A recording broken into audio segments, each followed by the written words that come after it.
La seconda battaglia di El Alamein è appena iniziata. Cessato il bombardamento d'artiglieria, gli inglesi avanzano con i carri armati contro i quali la batteria di massoni spara con l'unico pezzo rimasto ormai efficiente. I suoi artiglieri si battono tutta la notte. Hanno tirato contro i carri e hanno tirato contro le pattuglie che si infiltrano. I superstiti della batteria resistono per 8 ore di lotta feroce, mentre le posizioni contigue sono già state annientate.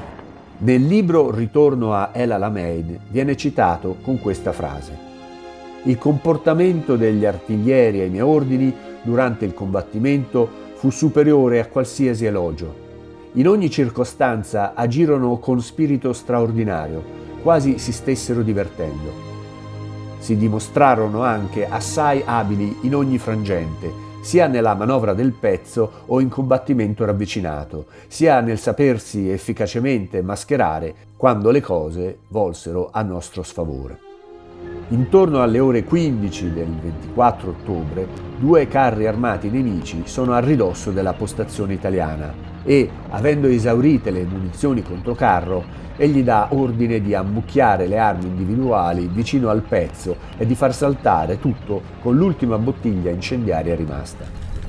In questo frangente uno schizzo di liquido incendiario raggiunge un ufficiale inglese prigioniero che viene avvolto dalle fiamme e prontamente Massoni gli si butta addosso facendolo rotolare sulla sabbia, salvandogli così la vita.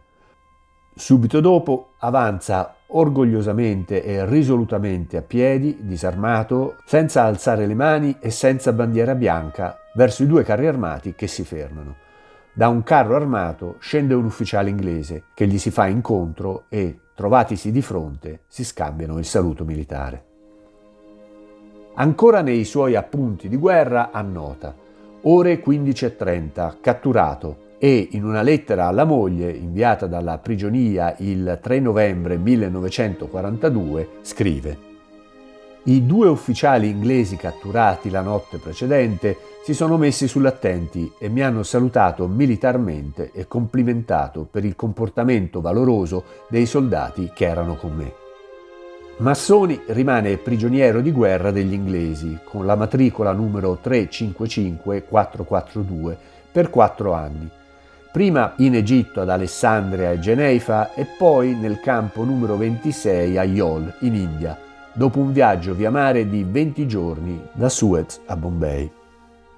Rientrato dalla prigionia il 4 aprile 1946, entra a far parte, con il grado di tenente, del 33° Reggimento Artiglieria da Campagna, ricostituito a Pisa il 1 febbraio 1947. Successivamente viene promosso capitano del 41° Reggimento Artiglieria da Campagna Controcarri e entrambi i reggimenti vengono incorporati nella divisione Folgore. Il 1 maggio 1947 il reggimento viene trasferito a Firenze e nel mese successivo a Bassano del Grappa.